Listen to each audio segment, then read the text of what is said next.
I'm to interview a patient, and I'd like to give you some thumbnail sketch of what Gestalt therapy stands for. Gestalt therapy is working on an equation: awareness equal present time equal reality. In contrast to depth psychology, we try to get hold of the obvious, of the surface, of the situation in which we find ourselves, and to develop the emerging Gestalt strictly on the I and thou, here and now basis. Any escape into the future or the past is examined as a likely resistance against the ongoing encounter. Modern man has alienated, given up so much of his potential that his ability to cope with his existence becomes badly impoverished. My aim is this: the patient should recover his lost potential. He should integrate the conflicting polarities, understand the difference between game playing, especially the playing of verbal games, on the one hand, and of genuine, authentic, confident behavior on the other. The civil war of inner conflicts weakens the efficiency and comfort of the patient, but every bit of integration will strengthen it. Now, in the safe emergency of the therapeutic situation, I repeat, in the safe emergency of the therapeutic situation, the patient begins to take risks and to transform his energies from manipulating the environment for support into developing greater self-support, that is, reliance on his own resources. This process is called maturation. Once the patient has learned to stand on his own feet, emotionally, intellectually, and economically, his need for therapy will collapse. He will wake up from the nightmare of his existence. The basic technique is this: not to explain things to the patient, but to provide the patient with opportunities to understand and to discover himself. For this purpose, I manipulate and frustrate the patient in such a way that he's confronting himself. In this process, he identifies with his lost potential, for instance, through assimilating his projections by acting out the alien parts of himself. Principally, I consider any interpretation to be a therapeutic mistake, as this would imply that the therapist understands the patient better than the patient himself. Takes away from the patient the chance of discovering himself by himself, and prevents him from finding out his own values and style. On the other hand, I disregard most of the content of what the patient says and concentrate most on the non-verbal level, as this is the only one which is less subject to self-deception than his verbal pseudo-self-expression. On the non-verbal level, the relevant Gestalt will always emerge and can be dealt with in the here and now.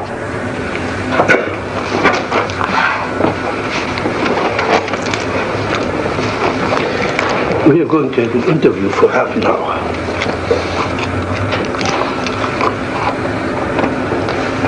Right away, I'm scared. You say you're scared, but you're smiling. I don't understand how one can be scared and smile at the same time. And I'm also suspicious of you. I think you understand very well. I think you know that when I get scared, I laugh or I kid to cover up. But do you have stage fright? I don't know. I'm mostly aware of you. I'm afraid that you're going to have such a direct attack that you're going to get me in the corner, and I'm afraid of it. I want you to be more on my side. I get you in your corner, and you put your hand on your chest. Mm-hmm. Is this your corner? Well, it's like Yeah, it's like I'm afraid, you know. Where would you like to go? Can you describe the corner you like to go to? Yeah. It's back in the corner where I'm completely protected. And there you would be safe for me. Well, I know I wouldn't really. Well, but it feels safer. Yes. Imagine you were in this corner, and you're perfectly safe now. What would you do in that corner? I'd just sit. Just sit? Yes.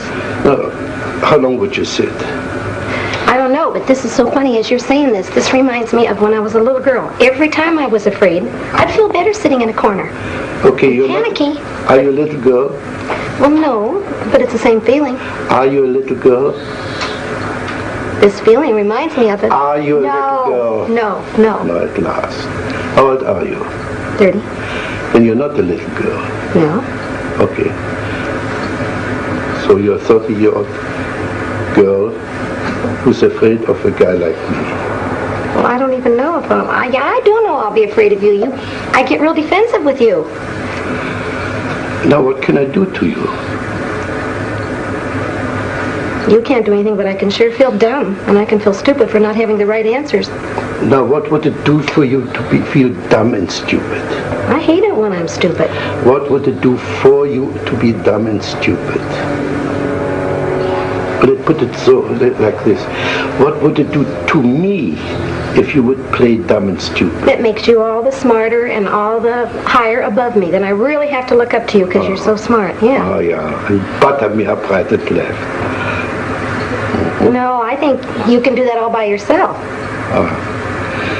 I think the other way around. If you play dumb and stupid, you force me to be more explicit. That's been said to me before, but I don't buy it. I don't believe it. What are you doing with your feet now? Wiggling. What's the joke now? Oh, I'm afraid you're going to notice everything I do. Gee. Don't you want me? I want you to help me become more relaxed, yes. I don't want to be so defensive with you. I don't like to feel so defensive.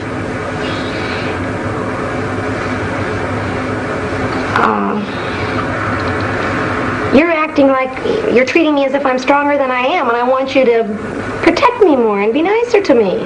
Are you aware of your smile? You don't believe a word what you say. I do too, but I know you're going to pick on me for it. Sure, you're bluff, you're phony. Do you believe you're meaning that seriously? Yeah. If you say you're afraid and you laugh and you giggle and you squirm, it's phony. You put in a performance for me. Oh, I resent that very much. Can you express it? Yes, sir. I most certainly am not being phony. I will admit this. It's hard for me to show my embarrassment, and I hate to be embarrassed. But boy, I resent you calling me a phony. Just because I smile when I'm embarrassed or I'm put in a corner doesn't mean I'm being a phony. Wonderful, thank you. You didn't smile for the last minute. Well, I'm mad at you. That's right. You didn't have to cover up your anger with your smile. Now, in that moment, in that minute, you were not a phony. Well, at that minute I was mad, though. I wasn't embarrassed. In other words, when you're mad, you're not a phony. I still resent that. I'm not a phony when I'm nervous. Again. I want to get mad at you. You know what I'd like to do? I want you on my level, so I can pick on you just as much as you're picking on me. Okay, pick on me.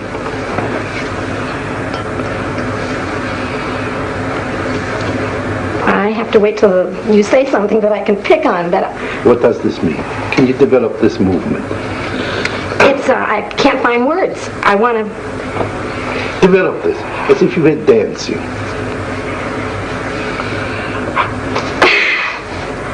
I want to start all over again with you. Okay, let's start all over. I know what corner I'd like to put you on. I'd like to ask you a question, and because I have a feeling you don't like me right off the bat, and I want to know if you do.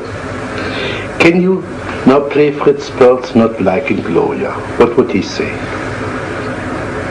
He'd say that she's a phony, for one. So you are a phony? You're a phony, and you're a flip little girl, and you're a show-off.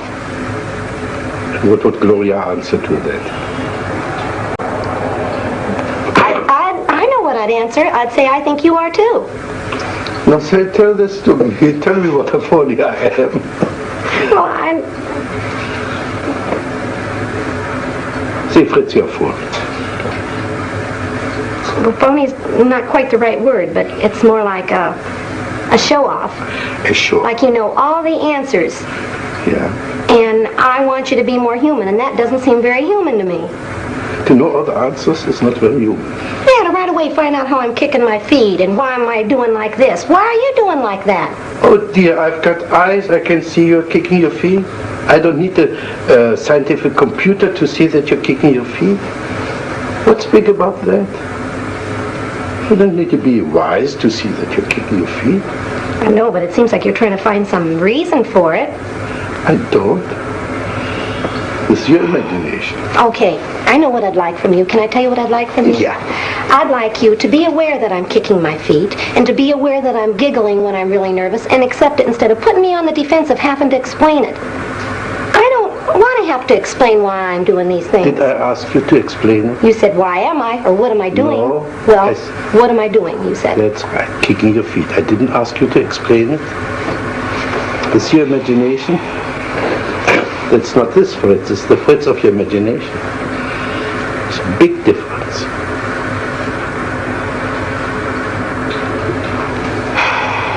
Now do this again. Again. How do you feel now? I don't know. Playing stupid. I'm not playing stupid. I don't know I the don't right know. answer. This is playing stupid.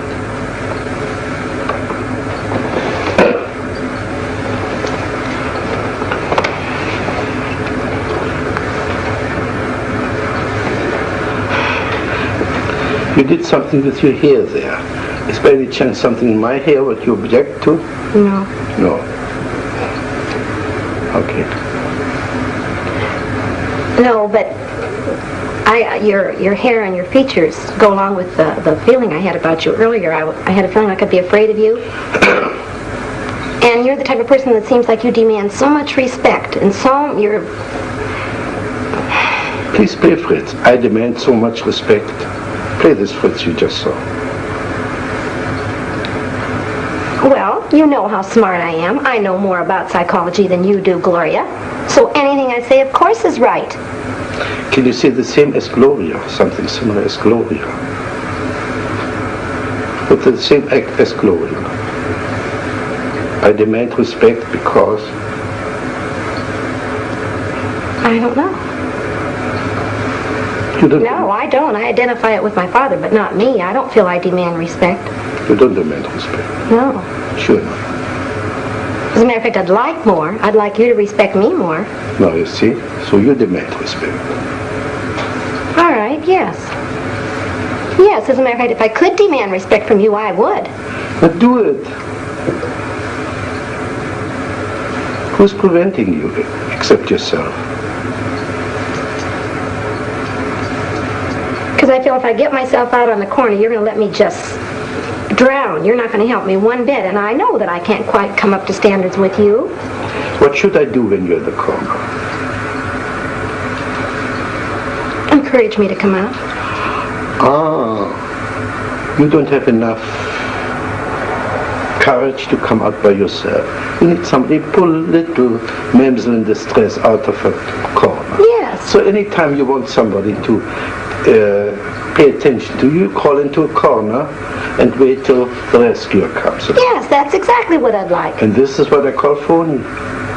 Pardon me? This is what I call phony. Why is it phony? I'm admitting to you what I am. How is that a phony? That is a phony because it's a trick, it's a gimmick to crawl into a corner and wait there till somebody comes to your rescue. I'm admitting it. I know what I'm doing. I'm not being phony. I'm not pretending I'm so brave. I resent that. I feel like you're saying unless I come out openly and stand on my own, I'm not a phony. Baloney. I'm just as real sitting in that corner as I am out here all by myself. But you're not sitting in that corner. Well, not now.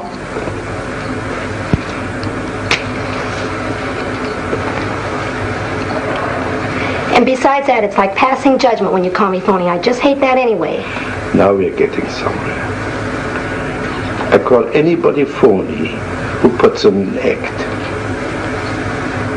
And if you like somebody and you want to meet this person, to go to this person, tell him, I would like to meet you, I would call not phony.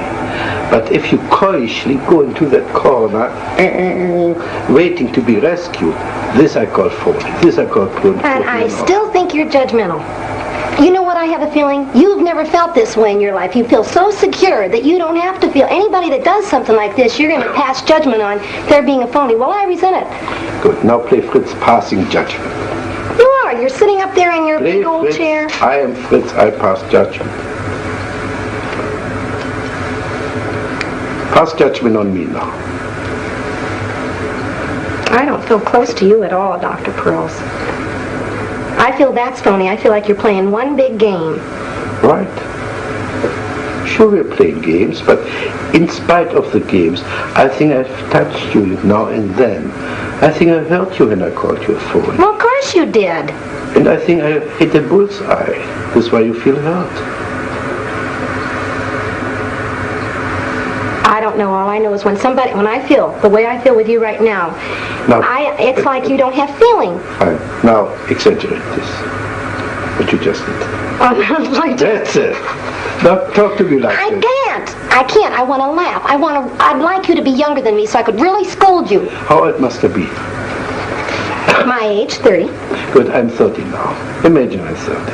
And now you're scolding. Okay, don't be so cocksure yourself. Don't think you're so doggone smart. Don't act so proud because you've never been in the corner. I think you can be just as big a phony, parading around like you're so damn smart and you know all the answers as much as me sitting in my corner. Oh, and I like the feeling of you being younger. Yeah. I'd like to embarrass you. Yeah. Embarrass me. Well, Tell me what you wouldn't get embarrassed. You seem unaffected. Tell me, embarrass me. Tell me how old, how ugly I am. Well, you don't look old and ugly, you look distinguished. And that's all the more on your side. If you look so distinguished, then see. That's more on your side, too. Well, Gloria, can we say one thing? We had quite a good fight. No, I know. No. I don't think you're fighting with me. But I felt you came out quite a bit. Well, I'm mad at you. Wonderful. But you seem so detached. You don't even seem to care that I'm mad at you. I feel like you're not recognizing me at all, Dr. Perls. Not a bit. This is quite true. Our contact is much too superficial to be involved in caring. I care for you as far as, let's see, you're right now my client. I care for you as far as I like to, like an artist, bring something out which is hidden in you. This is as far as I care.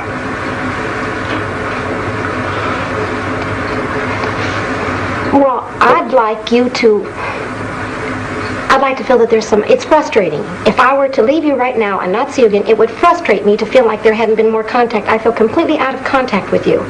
Like I'm talking to the baby that doesn't understand me, or something like that. I don't feel like we're a bit in contact, and that frustrates me. That bothers me more than being angry with you. I'd rather we were angry and fought than to have no contact. Yeah, this reminds me of when my husband and I used to fight. He sits there and he listens to me, but he's not even aware of how much I hate him and how mad I am at him. I'd rather affect you. You to really hate me or something. And I feel like you're purposely staying out of contact with me. How should I be? Give me your fantasy. How could I share my concern with you?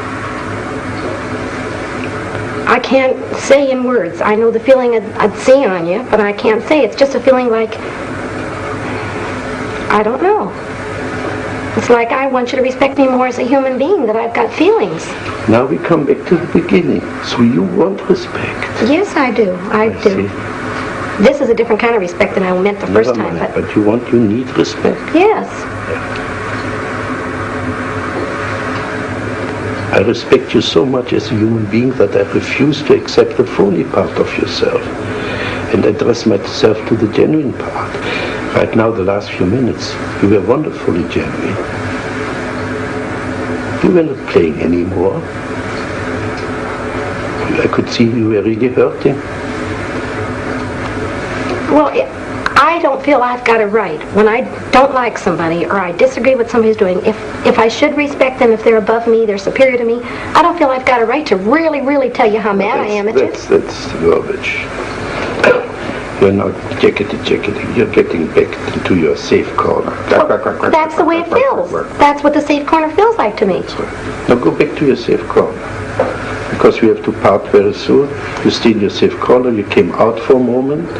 You nearly met me. You could get a little bit angry with me. Now go back to your safety. I feel like you're telling me the only way you respect me as a human being if I'm aggressive and forceful and strong. Yeah, I feel like you couldn't even accept my... I'd be scared to death to cry in front of you. I feel like you'd laugh at me and call me a phony. I feel like you don't accept my weak side only when I'm yelling back at you or hollering at you. You mustn't cry in my presence. Well, I wouldn't even give you the satisfaction. Say this again. No. Say this again.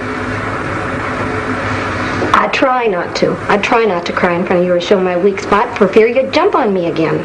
Are you aware that your eyes are moist? I'm aware that I feel more choky, yes. I feel that... Could you choke me? Pretend, but not for real. Why not for real? Well, because I don't hate you that much. Well, you want to choke my tears back. You want me to choke you so you wouldn't cry? I'd like to, if I'd like to choke you, it would be to make you cry. I'd like to see you weak. I'd like to see you hurt and vulnerable. What would this do for you? Make me feel like I'd have more of a right to be hurt and you wouldn't jump on me so quick. Would you jump on me if I would cry? No. Mm-mm. But I would jump on you if you would cry. You're sure of this? No, I'm not sure of it. What would you like me to do if you were to cry? You're smiling something off. Well, because I got two feelings. I was going to say I want you to love me and hug me, but then I thought, no, I don't want to. What's your objection? I'd be scared to be too close to you. Now we're getting somewhere. First you want to be close to me. Now you're afraid to be too close to me. Here's what I'm saying, but... That's right. Now we got the two poles of your existence. But they're two different feelings. Close, I mean emotionally, but not physically. Yeah. But we've got the two poles of your existence now. Either far away in a corner, or be so close that you get melted into one with the other person. And apparently you travel between the two extremes.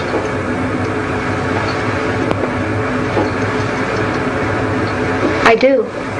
You know what I'm thinking? When I am really hurt and really upset about something, and I want someone to love me, like my girlfriend will do it a lot, and she'll come up to hug me, I don't want it. Exactly. See? That's what I'm talking about. You cannot sustain contact. Okay, this is garbage. What are you afraid if you were too close to your girlfriend, if you let her hug you? The only thing I'm aware of is, like when I perspire, it embarrasses me that she'd feel how wet I am, and that she'd hold my body up close, and I don't know. Just... Are you aware of your facial expression, the kind of disgust? Yes. Yes, I am. Do this more, please. Again. It's icky. Again. It's just icky. I can just feel what it is. I don't like it. Can you say this to me, Fritz? You're icky.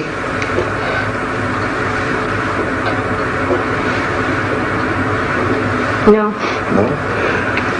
What's your difficulty? Because I feel like if you really believe me, that would hurt your feelings. Oh, you mustn't hurt my feelings. Well... I thought I was so indifferent, as you said before, that nothing could touch me. No. Now you suddenly discovered a way to touch me, isn't it? Well, you know what I believe?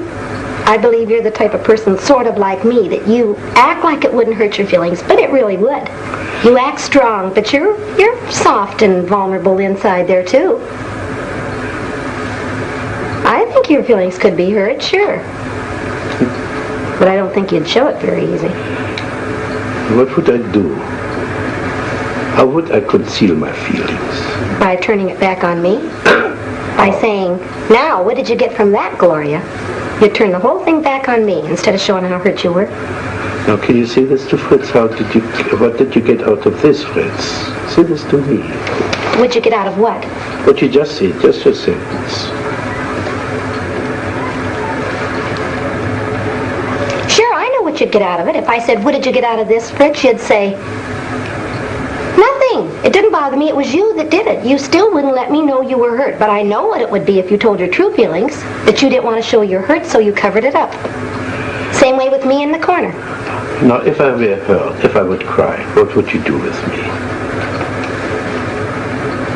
You wouldn't be so superior to me. You'd be more vulnerable, and I could pacify you and make you feel better. You could hug me. Yes. And I could be the baby. Yes. Yes. I'd like that. You'd feel more on my level. I wouldn't have to feel so dumb with you. And the other way around, you would have to be my baby. She would cry. You would like to play the baby and be comforted and hugged and poor thing. Well, I'd like that too.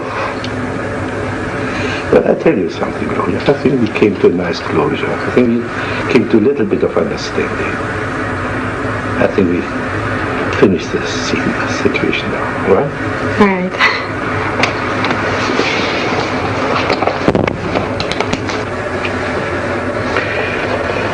The demonstration was, in my opinion, quite successful and consistent with my theoretical outlook. The avoidance of the genuine encounter manifested itself in three ways. The patient was first taking control by putting on a smiling, sophisticated, phony mask of oscillating between a pretense of being frightened and yet at the same time having me figured out, thus being or believing to be fully in control of the situation. Secondly, she was withdrawing by fantasizing of hiding in a corner.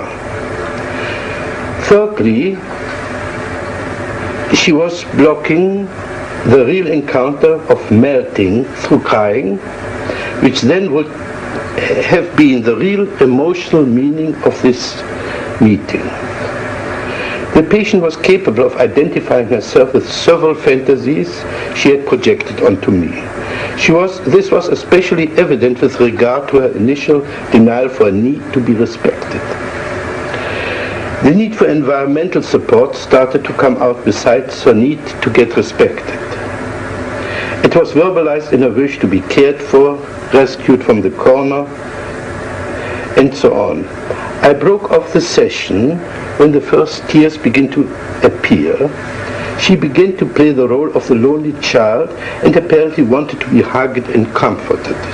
But here too the assimilation of her projection began to work, and she began to experience holding me like a baby. Apart from assisting her and assimilating her in some projections, the main therapeutic factor was to show her the inconsistency of her verbal and non-verbal behavior. For instance, saying that she was frightened and smiling at the same time. A frightened person does not smile. Where I failed was in the direction of her embarrassment. This embarrassment was protected by her brazenness and anger. To get to her existential embarrassment, we would have to work through and eliminate the phoniness, that is the ease with which we can superficially assume any role that is required for a specific situation. This pseudo-adaptation is her way of coping with life. This is about what I got out of this session.